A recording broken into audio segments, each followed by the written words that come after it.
sebelum era keterbukaan ini, di zaman media sosial ini, banyak sekali gereja-gereja memagari jemaatnya dengan ajaran-ajaran yang menyesatkan, di mana ada yang mengatakan pindah gereja murtadlah, pindah gereja masuk neraka lah, padahal tidak ada tertulis demikian dalam kebenaran firman Tuhan. Tapi kalau pindah keyakinan, itu kemungkinan bisa masuk neraka karena sudah beda Tuhan.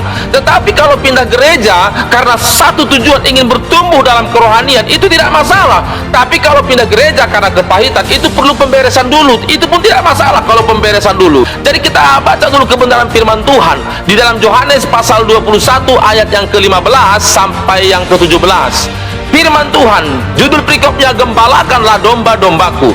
Sesudah sarapan, Yesus berkata kepada Simon Petrus, "Simon, anak Yohanes, apakah engkau mengasihi aku lebih daripada mereka?" Jawab Petrus kepadanya, "Benar Tuhan, engkau tahu bahwa aku mengasihi engkau."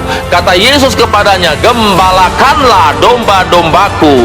Kata Yesus pula kepadanya untuk kedua kalinya, "Simon, anak Yohanes, apakah engkau mengasihi aku?" Jawab Petrus kepadanya, "Benar Tuhan, engkau tahu bahwa aku mengasihi engkau." Kata Yesus kepadanya, "Gembalakanlah domba-dombaku."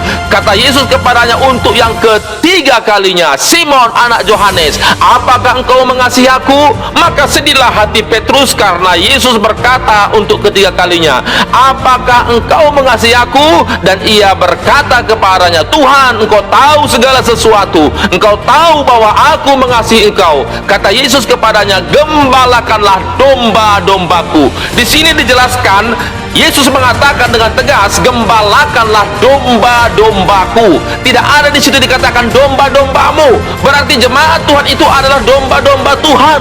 Pemiliknya adalah Tuhan. Jadi terserah Tuhan mau di mana dia beribadah, mau di mana Tuhan tempatkan kandangnya. Yang penting itu milik Tuhan. Jadi jangan ada merasa pendeta atau hamba Tuhan bahwa jemaat itu adalah miliknya. Kalau dia merasa itu miliknya, makanya ketika jemaat itu pindah, dia stres, dia depresi, karena dia berpikir bahwa dia sudah kehilangan sesuatu. Tapi kalau itu milik Tuhan, terserah Tuhan mau kemana kandangnya. Yang penting dia bertumbuh di dalam iman. Tapi kalau dia pindah karena kesakit hati, tentu dia harus pemberesan dulu baru dia pindah. Tapi kalau dia pindah karena rindu bertumbuh dalam iman, itu tidak masalah. Makanya saudaraku, masalah pindah gereja tidak masalah asal itu tujuannya untuk supaya imannya semakin bertumbuh. Tapi kalau pindah keyakinan, itu salah satu hal yang bermasalah karena sudah beda Tuhan dan beda juru selamat. Amin. Kiranya firman Tuhan ini memberikan pencerahan dalam hidup saudara. Salam dari saya, Pastor Joni Nathanael Sinuhaji. God bless you.